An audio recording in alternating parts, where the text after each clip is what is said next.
പത്തനംതിട്ടയിലെ വ്യാജ പോക്സോ പരാതി എല്ലാ നല്ല മലയാളികളെയും ഞെട്ടിച്ചിരിക്കുകയാണ്.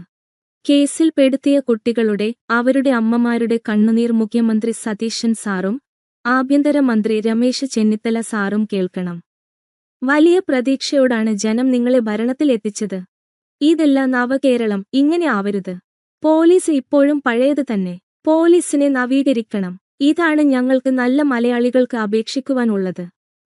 ചതിവിൽപ്പെട്ട കുട്ടികളും അമ്മമാരും പറഞ്ഞത് ഈ വീഡിയോയിൽ ചേർക്കുന്നു. സാർമാർ ഇതൊന്ന് കേൾക്കണം, നടപടിയെടുക്കണം.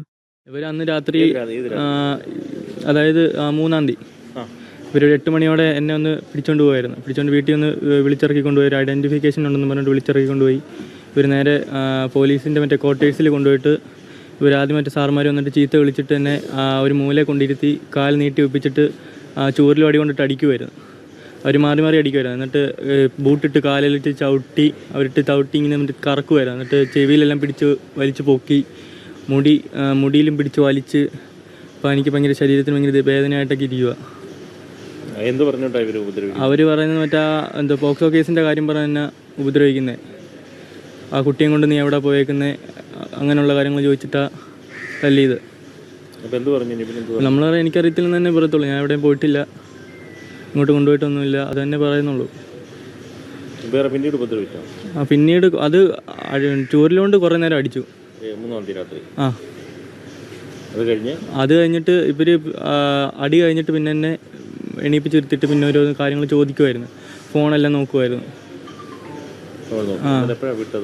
ഇവർ അത് കഴിഞ്ഞിട്ട് എന്നെ കുറച്ച് നേരം അവിടെ നിർത്തിയിട്ട് പിന്നെ മെഡിക്കൽ എടുക്കാൻ കൊണ്ടുപോയി. അതായത് ഹോസ്പിറ്റലിൽ കൊണ്ടുപോയിട്ട് അത് കഴിഞ്ഞിട്ട് നേരെ സ്റ്റേഷനിൽ കൊണ്ടുവരുമായിരുന്നു.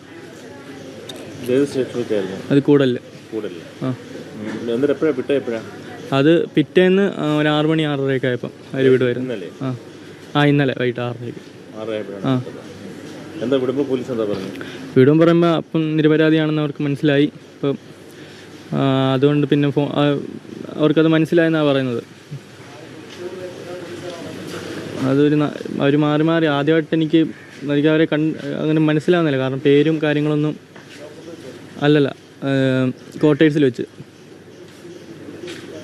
അത് ഈ പോക്സോ കേസിൻ്റെ കാര്യം തന്നെ. അതായത് ഇന്നലെ മറ്റേ ന്യൂസിലൊക്കെ വന്ന ആ കാര്യം തന്നെ ചോദിച്ചിട്ട് അവർ തല്ലിയത്. പെൺകുട്ടി അറിയാമോ? നമ്മൾ പറഞ്ഞതിലും കാരണം എനിക്ക് അറിയത്തില്ലായിരുന്നു ഈ പേര് പറയുമ്പോൾ എനിക്കറിയത്തില്ല. അങ്ങനെ എനിക്ക് ഫോട്ടോ കാണിച്ചപ്പോൾ എനിക്ക് കാരണം മനസ്സിലായി. കാരണം ഞങ്ങൾ ആ സ്ഥലത്ത് ഞങ്ങൾ താമസിച്ചിട്ടുണ്ടെന്ന്. അപ്പം ഈ കുട്ടിയുടെ സിസ്റ്റർ എൻ്റെ കൂടെ പഠിച്ചിട്ടുണ്ട്, സ്കൂളിൽ പഠിച്ചിട്ടുണ്ട്. എനിക്കറിയാം കുട്ടിയുടെ അനിയത്തിയാണെന്നുള്ള ആ ഒരു ഇതേ ഉള്ളൂ. വേറെ അല്ലാതെ കാര്യം പറഞ്ഞിട്ടോ സംസാരിച്ചിട്ടോ ഒന്നുമില്ല. വൈകിട്ടാണ് വിട്ടത്. അതിനുശേഷം പോലീസ് ബന്ധപ്പെടുകയെല്ലാം ചെയ്തോ? ഇല്ല, ഒന്നും വിളിക്കുകയൊന്നും ചെയ്തിട്ടില്ല. കാലിനടിച്ചു, ചൂരിലിന് കാലിനടിച്ചു. പിന്നെ ബൂട്ടിട്ട് കാലിട്ട് ചവിട്ടി. പിന്നെ മുടിക്ക് പിടിച്ച് വലിച്ചു. പിന്നെ ചെവിയിൽ പിടിച്ചിട്ട് കറക്കി. പിന്നെ അവർ ഹാർട്ട് പേഷ്യൻ്റാന്ന് പറഞ്ഞിട്ട് അവർ തല്ലുകയായിരുന്നു. അപ്പം എന്നെ വീട്ടിൽ നിന്ന് കൊണ്ടുപോകുമ്പോഴും വീട്ടുകാരും പറയുന്നത് തന്നെ. അപ്പോൾ സർജറി കഴിഞ്ഞതാ. ഇപ്പോൾ ഓപ്പൺ സർജറി ആയിരുന്നു. അപ്പോൾ അവനൊന്നും ചെയ്യരുതെന്ന് തന്നെ അവർ പറഞ്ഞു വിട്ടത്. കാരണം നമ്മളൊന്നും തെറ്റൊന്നും ചെയ്തിട്ടില്ല. അവരെന്നിട്ടും ഉപദ്രവിച്ചു. എത്ര കാലം മുമ്പായിരുന്നു സർജറി? ഇപ്പോൾ ഒരു 2 വർഷം മുന്നേ സ്ഥാപിക്കാൻ. അതായത് അവരെന്നെ ഐഡൻറ്റിഫൈ ചെയ്തു എന്നാണ് പറയുന്നത്. അതെങ്ങനെയാണെന്ന് എനിക്കും അറിയില്ല. അത് പറഞ്ഞു. കാരണം തെളിവുകളൊന്നും ഇല്ല. അതെ, പറഞ്ഞതാ. അവരെന്നിട്ടും അത് സമ്മതിക്കുന്നില്ല. രാത്രി അതായത് അപ്പം മർദ്ദിച്ചതേ ഉള്ളൂ എന്നെ കൊണ്ടുപോയ സമയത്ത്. മറ്റേ അതായത് തല്ലിയ പാട് വേണ്ടേ. പോലീസ് വീട്ടിലേക്ക് വന്നു. ഒരു 8:15 ആയി. ആ സമയത്ത് ഇതേപോലെ വന്ന്, പോലീസാണെന്ന് അറിയത്തില്ല, സിവിൽ ഡ്രസ്സിൽ വന്ന് 2 പേര് വന്ന്. ഒരാൾ ഇതിനകത്ത് കയറിയിട്ട് മകൻ്റെ ഫോൺ എന്ത് ചെയ്യാൻ ചോദിച്ചു. കുത്തിയിട്ടേക്കുന്നെന്ന് പറഞ്ഞു. 2 ഫോണുണ്ടല്ലോ എന്ന് പറഞ്ഞു. അപ്പോൾ ഞാൻ പറഞ്ഞു ഇല്ല, ഒറ്റ ഫോണേ ഉള്ളെന്ന് പറഞ്ഞു. അപ്പോൾ എനിക്ക് എന്തോ ഡൗട്ട് തോന്നി, ഇതാരാ ഇങ്ങനെ, അറിയത്തില്ലല്ലോ. അപ്പോൾ ഞാൻ ചോദിച്ചു നിങ്ങൾ ആരാന്ന് ചോദിച്ചപ്പോൾ പറഞ്ഞു പോലീസിൽ നിന്നാന്ന് പറഞ്ഞു. ഞാൻ പറഞ്ഞു അതെന്തുവാ, പോലീസുകാർ ഇവിടെ എന്തോ സാറേ എന്ന് ചോദിച്ചു. അത് മകൻ്റെ പേരിൽ ഒരു കംപ്ലയിൻറ്റ് കിട്ടിയിട്ടുണ്ടെന്ന് പറഞ്ഞു. ഞാൻ പറഞ്ഞു എന്ത് കംപ്ലയിൻറ്റ്? അപ്പോഴത്തേനും ഇവർ ഫോൺ കൊടുത്തുകൊണ്ട് അങ്ങ് മേളിൽ പോയി. അവിടെ ചെന്ന് അപ്പം ഞങ്ങൾ ഇറങ്ങി നോക്കിയപ്പോൾ അവിടെ കാറ് കിടക്കുന്നു.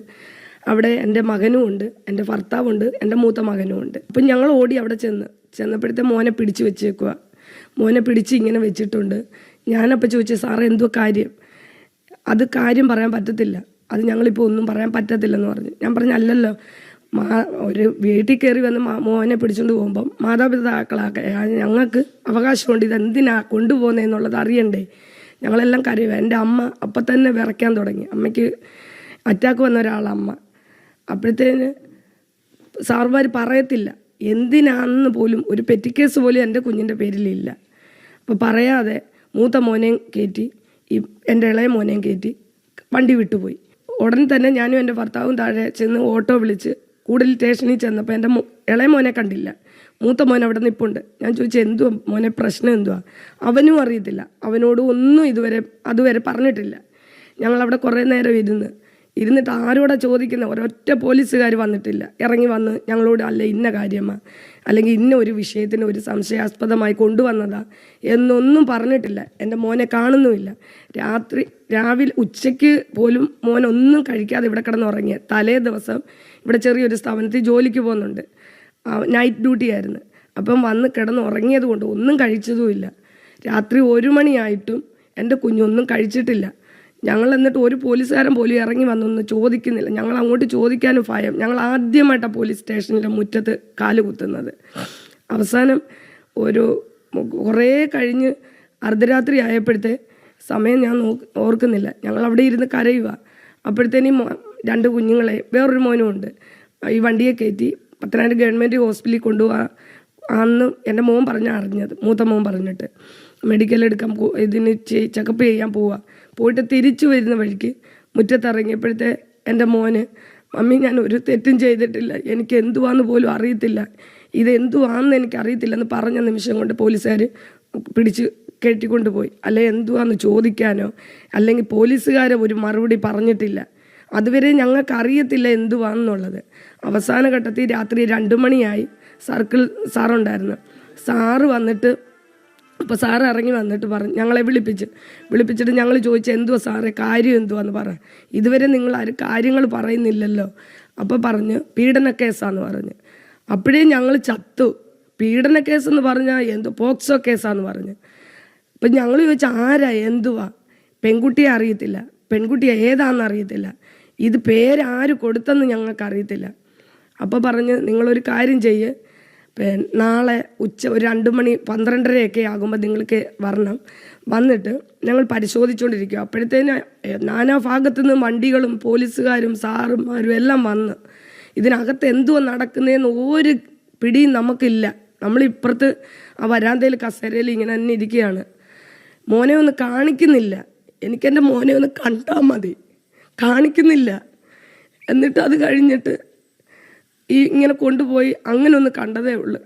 അപ്പം ഞങ്ങൾ സർക്കിളിനോട് പറഞ്ഞു എൻ്റെ കുഞ്ഞൊന്നും കഴിച്ചിട്ടില്ല, ഇതുവരെ ഒന്നും കഴിച്ചില്ലയോ എന്ന് ചോദിച്ചു. ഇല്ല, ഒന്നും കഴിച്ചിട്ടില്ല. രാത്രി 2 മണിയായി ആ സമയം. അപ്പോൾ പറഞ്ഞ് എന്നാൽ ഞങ്ങൾ പിന്നെ എൻ്റെ മോനാ പിന്നെ പോയി 10,000 നിന്ന് എവിടെ നിന്ന് പോയി 10 രൂപ ഏതാണ്ട് മേടിച്ചിട്ട് കൊടുത്ത് കഴിച്ചോ ഇല്ലയെന്നൊന്നും ഞങ്ങൾക്കറിയത്തില്ല.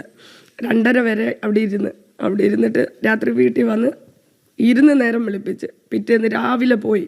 സമാധാനമില്ല. എൻ്റെ കുഞ്ഞവിടെ എന്ത് ചെയ്യുന്നു? പോക്സോ എന്ന് പറഞ്ഞ് കേട്ടിട്ടുള്ളതേ ഉള്ളൂ. ആ സാറും പറഞ്ഞു 20 വർഷത്തെ തടവൊക്കെ അന്നൊക്കെ പറഞ്ഞു. പിറ്റേന്ന് ചെന്നിട്ടും കുഞ്ഞിനെ കാണിച്ചിട്ടില്ല. മാതാപിതാക്കളുടെ സാന്നിധ്യത്തിലാണ് കുഞ്ഞിനെ ചോദ്യം ചെയ്തതെന്ന്. ഒരിക്കലുമല്ല, ഞങ്ങളുടെ സാന്നിധ്യത്തിലല്ല മോനെ ചോദ്യം ചെയ്തതും. ഞങ്ങൾ വെളിയിലിരിക്കുമായിരുന്നു, എൻ്റെ മോനെ കണ്ടിട്ട് പോലുമില്ല ഞങ്ങൾ. പിറ്റേന്ന് ഇതെല്ലാം വരുന്നു, ആൾക്കാർ വരുന്നു പോകുന്നു, ഇത് മാത്രമേ ഞങ്ങൾക്ക് കാണാൻ പറ്റത്തുള്ളൂ. അത് കഴിഞ്ഞിട്ട് വരാറായപ്പോഴാണ് ഞങ്ങളെ വിളിപ്പിച്ച സാറ്. ഇവിടെ വെച്ചേ അറിയിച്ചു, കൊണ്ടുപോകുമ്പോഴേ പറഞ്ഞു സാറെ ഉപദ്രവിക്കരുത്.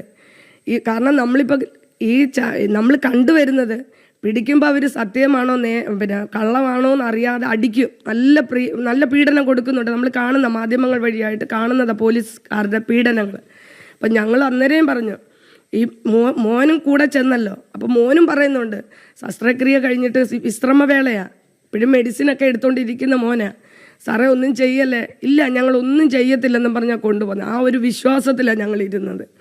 പിറ്റേന്ന് ഇത് വിട്ടയക്കുമ്പോൾ പോലും കേസൊന്നുമില്ല, കേസ് കള്ളവാന്ന് തെളിഞ്ഞ്, അതുകൊണ്ട് നിങ്ങളുടെ മകനെ കൊണ്ടുപോകാം, FIR ഇവിടെ തയ്യാറാക്കിയിട്ടുണ്ടായിരുന്നു, കൊണ്ടുപോകാമെന്ന് പറഞ്ഞു. ഞങ്ങൾ സന്തോഷിച്ച് എൻ്റെ മോനെ വെറുതെ വിട്ടല്ലോ എന്ന് വിചാരിച്ച് ഞങ്ങൾ ഇവിടെ വന്ന് ഞാൻ മോനെ കെട്ടിപ്പിടിക്കാൻ ചെന്നു. എൻ്റെ പൊന്നുമോനെ ഇന്നലെ എന്തുവായിരുന്നടാ എന്ന് പറഞ്ഞ് ഇങ്ങനെ കെട്ടിപ്പിടിച്ച് ചെന്നപ്പോൾ എന്നോട് പറഞ്ഞു എൻ്റെ മേത്ത് തൊടരുതേ എന്ന് പറഞ്ഞു, എൻ്റെ ശരീരത്തിൽ തൊടല്ലേ മമ്മി എന്ന് പറഞ്ഞു. ഞാൻ പറഞ്ഞു എന്താ കാര്യം, എന്തുവാ മോനെ, എന്നെ ഒത്തിരി അടിച്ചെന്ന് പറഞ്ഞു. അപ്പോൾ അത്രയും രാത്രിയായി. പിന്നെ ഞങ്ങൾക്കൊന്നും ചെയ്യാൻ പറ്റത്തില്ല.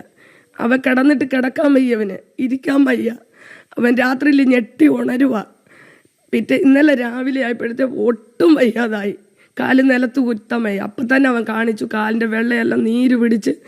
അന്നേരം പറഞ്ഞു ലാത്തി കൊണ്ട് ഒത്തിരി അടിച്ച്. ഞങ്ങൾ ചോദിച്ചാൽ എത്ര പേരടിച്ച്, അതൊന്നും എനിക്ക് അറിയത്തില്ല മീ, എനിക്ക് കുറച്ചടിച്ചപ്പോഴേ എൻ്റെ ബോധം പോയി, എനിക്ക് പിന്നെ സുബോധമില്ലായിരുന്നു. പിന്നെ അപ്പം തന്നെ എഴുന്നേപ്പിച്ച് നിർത്തിച്ച് പറഞ്ഞതാ, എൻ്റെ മോൻ എന്നോട് പറഞ്ഞതാ, എഴുന്നേപ്പിച്ച് നിർത്തിയിട്ട് അവന് നിൽക്കാൻ വയ്യ. അപ്പോഴും പിന്നെ ചെന്ന് മുടി കീപ്പോട്ട് കുനിച്ച് നിർത്തി എന്ന് പറഞ്ഞു. അപ്പോഴത്തേനും അവന് പുറത്തും നെഞ്ചത്തെല്ലാം വേദനയായിരുന്നു എന്ന് പറഞ്ഞു. കുനിച്ച് നിർത്തി മുടി പിടിച്ച് പിഴുത്. അവനിങ്ങനെ നോക്കിയപ്പോൾ ഒരു കുത്തുമുടി അവൻ്റെ കയ്യിൽ. എന്നിട്ട് അപ്പോൾ അവൻ്റെ കാലിൻ്റെ പുറത്ത് നല്ല നീരും ചോരമയവും. അപ്പോൾ ഇതെന്തുവാന്ന് ചോദിച്ചാൽ പറഞ്ഞ് ഷൂ ഇട്ട് ഇങ്ങനെ ചവിട്ടി ഞെരുക്കി പോയെന്ന് പറഞ്ഞ്. അങ്ങനെ എൻ്റെ കുഞ്ഞ് ഒത്തിരി പീഡ അതിനകത്ത് അനുഭവിച്ചത് ഞങ്ങൾ അറിഞ്ഞില്ല. എന്നോട് ഞങ്ങൾ പറഞ്ഞപ്പം തലേ രാത്രി ഞങ്ങൾ പറഞ്ഞു, സാറേ അവന് വയ്യാത്തതാ, അവന് പിന്നെ ഇതുപോലെ ശസ്ത്രക്രിയയ്ക്ക് വിധേയനായതാ, അതുകൊണ്ട് സാറേ ഉപദ്രവിക്കല്ലെന്ന് പറയണേന്ന് പറഞ്ഞു. അത് ഞങ്ങൾ കണ്ടെന്ന് പറഞ്ഞു, ആ പാട് ഞങ്ങൾ കണ്ടെന്ന് സർക്കിൾ പറഞ്ഞു. അപ്പോൾ ഇത് കാണാനല്ലല്ലോ. എന്നാലും അവർ പറയുന്ന കേട്ടു മാതാപിതാക്കളുടെ സാന്നിധ്യത്തിൽ ഇതൊക്കെ ഈ ചോദ്യം ചെയ്തതെന്ന്. പക്ഷെ ഒരിക്കലുമല്ല ഞങ്ങൾ കാണുന്നത്. എൻ്റെ കുഞ്ഞിന് മുഖാമുഖം സംസാരിക്കുന്നത് രണ്ടാമത്തെ ദിവസം ഒരു 3-4 മണിയായ സമയത്താണ്. അപ്പോഴാണ് എൻ്റെ മോനെ മുഖാമുഖം കാണുന്നതും ഞങ്ങൾ സംസാരിക്കുന്നതും. അപ്പം തന്നെ നല്ല മഴ, അപ്പം തന്നെ ഞങ്ങൾ എങ്ങനെയെങ്കിലും വീടെത്തിയാൽ മതി എന്ന് പറഞ്ഞ് ഞങ്ങൾ പെട്ടെന്ന് കുഞ്ഞിനെയും കൊണ്ട് ഇങ്ങ് പോരുമായിരുന്നു. അവിടെ വെച്ചും പറയുന്നില്ല. എന്നിട്ട് ഞാൻ ഇവിടെ വന്നിട്ട് പറഞ്ഞു, മോനെ ആ സർക്കിളിൻ്റെ മുമ്പിൽ വെച്ച് എന്തുകൊണ്ട് പറഞ്ഞില്ല, അത് പേടിച്ചിട്ടാന്ന് പറഞ്ഞ്. പേടിച്ചിട്ടാമേ ഞാൻ ഇതൊന്നും പറയാത്തതെന്ന് പറഞ്ഞു. ജീവിതത്തിൽ ആദ്യമായിട്ടാണ്. ഒന്നാമത്തെ കാര്യം, എൻ്റെ മോൻ്റെ പേര് ഇതാര് കൊടുത്തെന്ന് ഞങ്ങൾക്ക് ഇന്നും അത് ഞങ്ങൾക്ക് വ്യക്തമല്ല. ഈ പെൺകുട്ടിയുമായിട്ട് ഇവന് ഒരു പരിചയവുമില്ല. അതിൻ്റെ ചേട്ടത്തി ഇതിൻ്റെ കൂടെ പഠിച്ചെന്നുള്ളതേ ഉള്ളൂ. പാടത്തുനിന്ന് ഞങ്ങൾ താമസം മാറിയിട്ട് 7 വർഷത്തോളമായി. പാടമായിട്ട് ഞാൻ പോകുന്നു വരുന്നു എന്നുള്ളതല്ലാതെ. അതിനുകൂടെ ഇവൻ്റെ ഫോൺ തെളിവാണ്. ഇവൻ്റെ എൻ്റെ മോൻ്റെ ഫോൺ കൊണ്ടുപോയി സർക്കിൾ തന്നെ പറഞ്ഞു അവൻ്റെ ഫോണിലൊന്നുമില്ല, ഒരു പെൺകുട്ടികളുടെ ഫോട്ടോ ഇല്ല, ഒരു പെൺകുട്ടികളുമായി ചാറ്റ് ചെയ്തിട്ടില്ല, ഒരു പെൺകുട്ടിയുടെ ഫോൺ നമ്പറില്ല. പെണ്ണുങ്ങളുടെ ഫോൺ നമ്പർ ഉണ്ടെന്ന് വെച്ചാൽ എൻ്റെ അമ്മച്ചിയുടെയും നമ്പരല്ലാതെ ഒറ്റ നമ്പറില്ല അവൻ്റെ കയ്യിൽ. അത് സർക്കിൾ പറയുകയും ചെയ്ത്. ഇവൻ്റെ 20 വയസ്സുള്ള ഇവൻ്റെ ഫോണിൽ അങ്ങനെ ഒരു അനാവശ്യ ഒരു കാര്യങ്ങളും ഇല്ല. ഞങ്ങൾ വിജിലൻസ് എല്ലാം വന്ന് പരിശോധിച്ച കാര്യങ്ങളായതല്ല. എന്നിട്ട് എന്തുകൊണ്ട് ഇവനെ മർദ്ദിച്ചു? ഇത് സംശയാസ്പദമായിട്ട് പിടിക്കപ്പെട്ടതാണ് അല്ലേ? അപ്പോഴത്തെ അല്ലെങ്കിൽ ആദ്യം ആ പെൺകുട്ടിയെ ചോദ്യം ചെയ്യണമായിരുന്നു. ആ പെൺകുട്ടിയെ കൊണ്ടുവന്ന് ഇവരെ ഐഡൻറ്റിഫൈ ചെയ്യണമായിരുന്നു. അല്ലെ പെൺകുട്ടിയെ ഹോസ്പിറ്റലിൽ കൊണ്ടുപോയി ചെക്കപ്പ് ചെയ്യണമായിരുന്നു. ഇതൊന്നും ചെയ്യാതെ കിട്ടിയ പാട് എൻ്റെ കുഞ്ഞിനെ മർദ്ദിച്ച് എന്തെങ്കിലും സംഭവിച്ചു പോയിട്ട് പറഞ്ഞിട്ട് എനിക്കല്ലേ നഷ്ടപ്പെട്ടു പോന്നേ, അല്ലയോ? എന്ത് ചെയ്തേനെ? അതുകൊണ്ട് എനിക്ക് നീതി കിട്ടണം. എൻ്റെ മകൻ ഇവിടെ അടുത്തൊരു സ്ഥാപനത്തിൽ ജോലിക്ക് പോകുന്നത് നൈറ്റിലാണ് പോകുന്നത്. അവന് പറ്റത്തില്ല, അല്ലാതെ ഇവിടെ വെറുതെ ഇരിക്കണ്ടല്ലോ, ഞങ്ങളിത് വാടകയ്ക്കാണ് താമസിക്കുന്നത്. അപ്പോൾ അവന് പറ്റുന്നത് ഞാൻ ചെയ്യാം മമ്മി എന്നും പറഞ്ഞ് അവൻ പോയി നൈറ്റിൽ പോയി ചെയ്തിട്ട് വന്ന് വിശ്രമിക്കുമ്പോഴും ആ രാത്രിയിലാണ് ഇത് ചെയ്യുന്നത്. അപ്പോൾ ഇനി അവൻ്റെ ഭാവി എന്താണെന്ന് എനിക്കറിയത്തില്ല. ഇനി പീഡന കേസിൽ പ്രതി, പോക്സോ കേസിലെ പ്രതി എന്ന് പറഞ്ഞപ്പോൾ അവൻ വെളിയിലോട്ട് പോലും ഇറങ്ങാൻ പറ്റാത്ത ഒരവസ്ഥയാണ്. അവനിനി ആര് ജോലി കൊടുക്കും? 20 വയസ്സുണ്ട്. ഇങ്ങനെ ഞങ്ങൾ ഇനി എത്ര കാലമാണ്, എത്ര നാൾ? അതിൻ്റെ കൂടെ ഇപ്പോൾ ശാരീരികമായ ഒത്തിരി പീഡ അവൻ അനുഭവിച്ച് ഇനി അതിന് ഞങ്ങൾ വേറെ പൈസ ചിലവാക്കണം. ഇനി എൻ്റെ കുഞ്ഞിനെ നേരെ എങ്ങനെ ആക്കണം? എനിക്ക് എൻ്റെ കുഞ്ഞിന് നീതി കിട്ടണം. ഇനി ഒരു കുഞ്ഞുങ്ങൾക്കും ഇത് നമ്മൾ ഓരോ വാർത്തകൾ കാണുമ്പോൾ ഓരോ പ്രയാസങ്ങളുണ്ടാകുമ്പോൾ ഓരോ മാതാപിതാക്കൾ പറയുന്ന ഇതൊരു അവസാന വാക്കാ എന്ന് പറയുന്നുണ്ട്. പക്ഷെ ഞാനും അത് പറയുന്നു, വിശ്വസിക്കുന്നു. ഇനി ഇങ്ങനെ ഉണ്ടാവത്തില്ല. ഇത് ചെയ്യേണ്ട രീതിയിൽ പോലീസുകാർ ചെയ്തിരുന്നുവെങ്കിൽ എൻ്റെ കുഞ്ഞിന് ഈ ഒരു ഉപദ്രവം ഉണ്ടാവത്തില്ല. ഉപദ്രവം ഉണ്ടായതിലാണ് ഞങ്ങൾക്ക് വിഷമം. അല്ലാതെ കൊണ്ടുപോയി സംശയാസ്പദമായി ചോദ്യം ചെയ്യുന്നു, അത് സ്വാഭാവികം.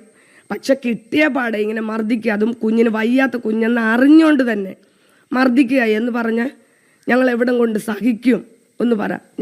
അവൻ്റെ പപ്പ കൂലിപ്പണിക്കാരന്, ഞാൻ ഈ വീട്ടിലിരിക്കുന്നത്, എൻ്റെ അച്ചാച്ചനുണ്ട്, അമ്മച്ചിയുണ്ട്. ഇവിടെ ഞങ്ങൾക്ക് മറ്റു വരുമാന മാർഗ്ഗമില്ല, ഞങ്ങളിവിടെ വാടകയ്ക്ക് താമസിക്കുന്നത്. അവന് പറ്റാവുന്ന ജോലി അവൻ ചെയ്തുകൊണ്ടിരുന്നേ, ഇനി അവിടെ കയറാൻ പറ്റുമോ? നമ്മൾ നിരപരാധിയാണെന്ന് തെളിയിച്ചാൽ പോലും ഇനി അങ്ങനെ ഒരു സാധ്യത എൻ്റെ കുഞ്ഞിൻ്റെ ജീവിതത്തിൽ ഉണ്ടാവുമോ?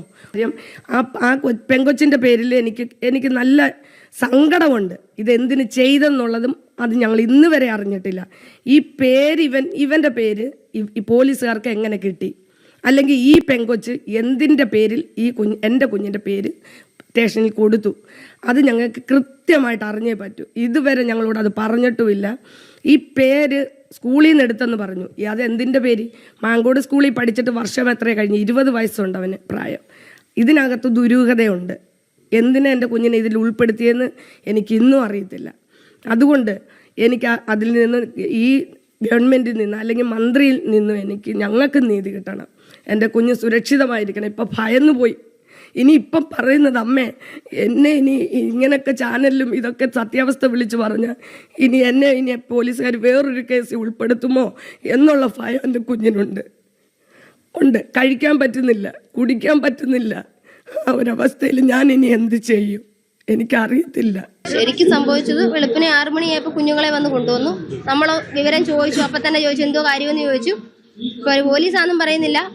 എന്നിട്ട് ഇടയ്ക്ക് നിർസാറ് ഞങ്ങൾ കൂടുതലിൽ നിന്ന് വന്നയാന്ന് പറഞ്ഞു, സ്റ്റേഷനിൽ നിന്ന് വന്നയാ. വന്നിട്ടില്ല, സിവിൽ ഡ്രസ്സിലാണ് വന്നത്. സിവിൽ ഡ്രസ്സിൽ വന്നു, വീടിന് വട്ടം ചുറ്റി നിൽക്കുമായിരുന്നു. ആ വട്ടം ചുറ്റി നിന്നിട്ട് ഇങ്ങനൊന്നും ചെയ്യേണ്ട ഒരു കാര്യമില്ല. കാരണം 15 വയസ്സുള്ളൊരു പുള്ളി എത്രത്തോളം എങ്ങനെ ഓടാൻ പറ്റത്തില്ല അവന്. കാരണം അവൻ തെറ്റ് ചെയ്തിട്ടുണ്ടെങ്കിൽ ഓടിയാൽ മതിയല്ലോ. വന്ന് വിളിച്ചോണ്ടേ എൻ്റെ മോൻ അന്തസ്സായിട്ട് ഇറങ്ങി വന്നു. എന്തോ സാറേ കാര്യം, അപ്പൊ സ്കൂളിൽ നടന്നൊരു വിഷയമാണെന്ന് പറഞ്ഞു. അപ്പൊ ഞാൻ ചോദിച്ചു, മോനെ സ്കൂളിൽ നിങ്ങൾ എന്തെങ്കിലും അടിവിഷയം ഉണ്ടാക്കി? ഇല്ലമ്മ, ഞങ്ങളൊന്നും ഉണ്ടാക്കിയിട്ടില്ല. കാരണം അവൻ സ്കൂളിൽ പോകുന്നില്ല. മാർച്ച് മാസം പരീക്ഷ കഴിഞ്ഞിട്ട് പിന്നെ സ്കൂളിൽ പോകുന്നില്ല. അലോട്ട്മെന്റ് തിരക്കാൻ ഞാനും എൻ്റെ മോനും ഇവിടെ പോകുന്നേ. ഈ കാര്യങ്ങളെല്ലാം കഴിഞ്ഞിട്ട് ഇവരിവിടെ കൊണ്ടുവന്നു. ഞങ്ങൾ അവിടുന്ന് കുഞ്ഞുങ്ങളെ വണ്ടി കയറ്റി, കുഞ്ഞുങ്ങളെ തന്നല്ല കൊണ്ടുവന്ന്, രക്ഷകർത്താക്കളെയും കൂടെ കൊണ്ടുവന്നു. ഒരാളെ, എൻ്റെ ഭർത്താവിനെയും കൂടെ കൊണ്ടുവന്നേ. അപ്പം ആ കൊണ്ടുവന്നതിന്റെ പുറകെ ഞാൻ പോയി എൻ്റെ അച്ഛനെയും അമ്മയും വിവരം അറിയിച്ച് ഞങ്ങളെല്ലാം കൂടെ ഇവിടെ വന്നിട്ട് അവരിവിടെ വന്നിട്ടില്ല. അവർ വേറെ ഏതൊക്കെയോ കുട്ടികളെ തിരക്കി പോയേക്കോ. പോലീസിന്റെ വണ്ടിയിലല്ല, അതൊരു കാറിനകത്ത് അവർ വന്നേ. പോലീസ് വണ്ടി കൂടെ പ്രൊട്ടക്ഷനായിട്ട് കൂടെ ഉണ്ടായിരുന്നു. സിവിൽ ഡ്രസ്സിലെ ആൾക്കാർ കാറിനകത്തും, അല്ലാതെ പോലീസ് ഡ്രസ്സില് പോലീസ് ജീപ്പിനകത്തോ വന്നത്. അവർ പുറകാലം ഇങ്ങനെ വരുമായിരുന്നു. എന്നിട്ട് നമ്മുടെ കുട്ടികളെ ഇവിടെ കൊണ്ടുവന്ന് ഒരു ഇരുട്ടുമുറി, ചൈൽഡ് വെൽഫെയറിന്റെ ഓഫീസിൽ അവിടെ കയറ്റി ഇരുട്ടുമുറി കയറ്റി ഇരുന്ന് ചെയ്ത് ഞങ്ങളൊരു 3:30 ആയപ്പോൾ ഞങ്ങൾ 2 രക്ഷകർത്താക്കളും കൂടെ ചെന്ന് ഇവർക്ക് ഫുഡ് വാങ്ങിച്ചു കൊടുക്കണമെന്ന് പറഞ്ഞ് ഞങ്ങൾ തർക്കിച്ചതിന്റെ പേരിലാണ് അവരെ കുഞ്ഞുങ്ങളെ കാണിക്കാൻ സമ്മതിച്ചത്. കാണിച്ചില്ല. പോലീസ് ഇതേപോലെ കൈ കട്ടളപ്പടി വെച്ചുകൊണ്ട് ഞങ്ങൾ കൈ തട്ടി മാറ്റിയിട്ടാണ് ഞങ്ങൾ രണ്ടുകൂടെ അകത്ത് കയറി കുഞ്ഞുങ്ങളെ കാണുന്നത്. അപ്പൊ ഞങ്ങളുടെ രണ്ടുപേരുടെ മക്കൾ എഴുന്നേറ്റ് എന്ന് പറയുന്നത്, അമ്മേ ഞങ്ങളെ കൊണ്ട് കുറ്റം സമ്മതിപ്പിക്കുവാന്നു. കാരണം നിങ്ങൾ സമ്മതിച്ചില്ലെങ്കിൽ നിങ്ങളെ ഇതിനകത്തിടും, സമ്മതിച്ചു കഴിഞ്ഞാൽ നിങ്ങളെ വെറുതെ വിടാമെന്ന്. സമ്മതിപ്പിക്കുക കുഞ്ഞുങ്ങളെ. എന്റെ മോന്റെ കോളറെ കയറി പിടിച്ചിട്ട് പറഞ്ഞു, നീ സത്യം പറഞ്ഞാൽ ഇവിടെ ഇറങ്ങി പോത്തില്ല എന്ന് പറഞ്ഞു. എല്ലാ കുഞ്ഞുങ്ങളും ഇതേപോലെ തന്നെ ആയിരുന്നു. പക്ഷെ ഞങ്ങളെ കാണാൻ ഇവർ സമ്മതിക്കുന്നില്ല. എന്തുവാന്ന് ചോദിച്ചിട്ട് ഇവർ പറയുന്നുമില്ല. ഒരു മൂത്രം ഒഴിക്കാൻ പോലെ കുഞ്ഞുങ്ങളെ വിട്ടിട്ടില്ല. ഒരു വെള്ളം പോലും അവർ മേടിച്ചു കൊടുത്തിട്ടില്ല. 3 മണിയായപ്പോൾ ഞങ്ങൾ രണ്ടും കൂടെ പോയി കാപ്പിയും വെള്ളം മേടിച്ചു കൊടുക്കുന്നത്. ഞാൻ എന്റെ കണ്ണിനെ കണ്ടില്ല, എന്റെ കുഞ്ഞിനെ മേടിച്ചു കൊടുത്തതും ഇല്ല. എന്റെ കുഞ്ഞിനെ ഞാൻ 3 മണിയായപ്പോഴാണ് ആഹാരം മേടിച്ചു കൊടുക്കുന്നത്. എന്റെ കുഞ്ഞിനെ അവർ മേടിച്ചു കൊടുത്തിട്ടില്ല. 6 മണിയായപ്പോൾ എന്റെ വീട്ടിൽ വന്ന് എന്റെ കുഞ്ഞിനെ വിളിച്ചോണ്ട് പോയത്. എന്റെ വീട്ടിൽ വന്നപ്പോൾ ഞങ്ങൾ ആരും ഇല്ലായിരുന്നു. ഞാൻ അങ്ങ് പുനലൂരായിരുന്നു. എന്റെ അമ്മ തൊട്ടതായിട്ട് ഒരു വീട്ടിൽ ജോലി ചെയ്തോണ്ടിരിക്കുവായിരുന്നു. അവരോട് പറയട്ടെന്ന് പറഞ്ഞിട്ട് ഇവർ പറഞ്ഞ് പറയാൻ സമ്മതിക്കത്തില്ല എന്ന് പറഞ്ഞ് തൊട്ടടുത്ത വീട്ടിൽ പറഞ്ഞു. അവരെ രക്ഷകർത്താക്കൾ വരുമ്പോൾ പറഞ്ഞാൽ പോലീസുകാർ കൊണ്ടുപോയെന്ന് പറഞ്ഞേക്കാൻ പറഞ്ഞു. പിന്നെ അത് കഴിഞ്ഞാൽ എന്നെ വിളിച്ച് പറയുന്നത്. ഞാനിവിടെ വരുമ്പോൾ ഇവിടെ കൂടലി ജംഷനിൽ നിൽപ്പുണ്ട് പോലീസുകാർ ബൊലോറയ്ക്കകത്ത് എൻ്റെ മോനെ കൊണ്ട്. ഇവിടുന്ന് ഞങ്ങളെ കയറ്റിയ സ്റ്റേഷനിൽ പോകുന്നത്. അവിടെ ചെന്നപ്പോൾ തൊട്ട് ഇവർ ഞങ്ങളെ കൊച്ചിനെ പിള്ളേരെ അടുത്ത് അടുപ്പിക്കാൻ സമ്മതിക്കത്തേ ഇല്ലായിരുന്നു. കോളറിനെ പിടിച്ച് നോക്കി അവൻ ഷർട്ടിന്റെ ബട്ടൺസ് ഒക്കെ അഴിച്ചെന്നാ അവൻ പറയുന്നത്. ചീത്ത വിളിച്ച് എന്റെ കുഞ്ഞിനെ വിളിച്ചത്. എന്റെ അമ്മയുടെ മെറ്റിയത് അച്ഛന്റെ അങ്ങനെ ഇങ്ങനെ സർമ്മയോട് പറയാൻ പറ്റില്ല. അതേ രീതി ആ പൊടി കുഞ്ഞുങ്ങളോട് തിരിച്ചു തന്നെ പോലീസുകാർ സംസാരിച്ചത്. ആളെ പറ്റുന്ന കേട്ടപ്പോഴേ ഇവര് കയറെടുത്തു. അതാ നടന്നത്. നമ്മുടെ കുഞ്ഞുങ്ങൾ നിരപരാധിയാ, അത് ഞങ്ങൾക്ക് തെളിയണം. അവർക്ക് ജീവിക്കണമെന്ന് പോലും ഇല്ല സാറേ. ശനിയാഴ്ച വൈകിട്ട് കഴിഞ്ഞ് രാത്രി കിടന്നുറങ്ങിയ കുഞ്ഞിനെ എത്ര പ്രാവശ്യം അടുത്ത് ചെന്നിരുന്ന് ഞാൻ നോക്കി. കാരണം എന്റെ കുഞ്ഞ് എന്തെങ്കിലും ചെയ്ത് എനിക്ക് ആണായിട്ട് എന്റെ മോൻ മാത്രമേ ഉള്ളൂ ഞങ്ങൾക്ക് തൂണായിട്ട്. എന്റെ ഭർത്താവിന് വയ്യാത്തയാ. അവൻ വളർന്നിട്ട് വേണം എനിക്ക് എങ്ങനെയെങ്കിലും ഒന്ന് എൻ്റെ കുഞ്ഞിൽ നിന്ന് എന്തെങ്കിലും ഇതാവാൻ. ഞാൻ അങ്ങനെ അവനെ നോക്കിക്കൊണ്ട് വരുന്നത്. അപ്പൊ ഇങ്ങനെയുള്ള കുറെ അഹങ്കാരികൾ ഇവളുമാരെ ഇനി ഈ പുറലോകം കാണിക്കരുത്.